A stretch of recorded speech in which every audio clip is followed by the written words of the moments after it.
চলো দেখে নেব এই মুহূর্তে তার মনের মধ্যে তোমাকে নিয়ে ঠিক কী ভাবনা চিন্তা চলছে। এই মুহূর্তে জাস্ট এই মুহূর্তে তোমাকে নিয়ে তার মনের মধ্যে কী ভাবনা চিন্তা চলছে, প্লিজ ইউনিভার্স গাইড করো।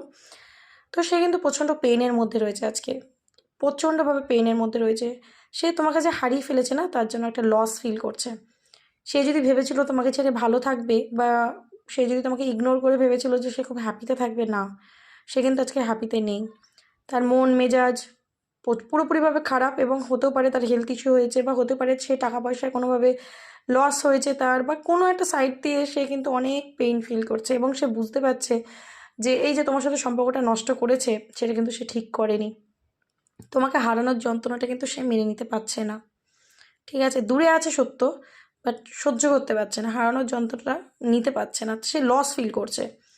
ঠিক আছে, তো ভালো তো নেই দেখতে পাচ্ছি, এবং প্রচণ্ডভাবে তোমার প্রতি একটা অ্যাটাচমেন্ট রয়েছে, তোমার প্রতি একটা কানেকশান ফিল করছে। ঠিক আছে, তোমাকে ছেড়ে দূরেও থাকতে পারছে না, দূরে থাকার চেষ্টা করছে বাট দূরে থাকতে পারছে না।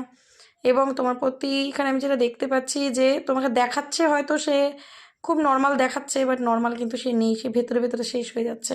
সে উপরে তোমাকে পাওয়ার দেখাচ্ছে, বাট না। তো এখানে মন থেকে তোমাকে কোনোভাবেই কিন্তু সে ভুলতে পারছে না, বার করতে পারছে না, এবং তোমার জন্য ইমোশনও খুব কিন্তু রয়েছে বলে আমি এখানে দেখতে পাচ্ছি। তো সে চাইছে একটা চেঞ্জ, এই রিলেশনশিপে সে একটা চেঞ্জ চাইছে, সে চাইছে একটা নিউ বিগিনিং করতে, একটা শুরু করতে। ঠিক আছে, একটা পজিটিভ আউটকাম আশা রাখছে। এই যে সম্পর্কটা শেষ হয়ে গেছে সে কিন্তু এটাতে সন্তুষ্ট নয়, সে চায় যে এই সম্পর্কের একটা পজিটিভ কিছু আউটকাম হোক, কারণ তোমাকে ছেড়ে সে নিজেও ভালো থাকতে পারছে না, অ্যান্ড অ্যাকশান নেওয়ার কথা ভাবছে। Okay, so claim this energy and thank you so much, God bless you.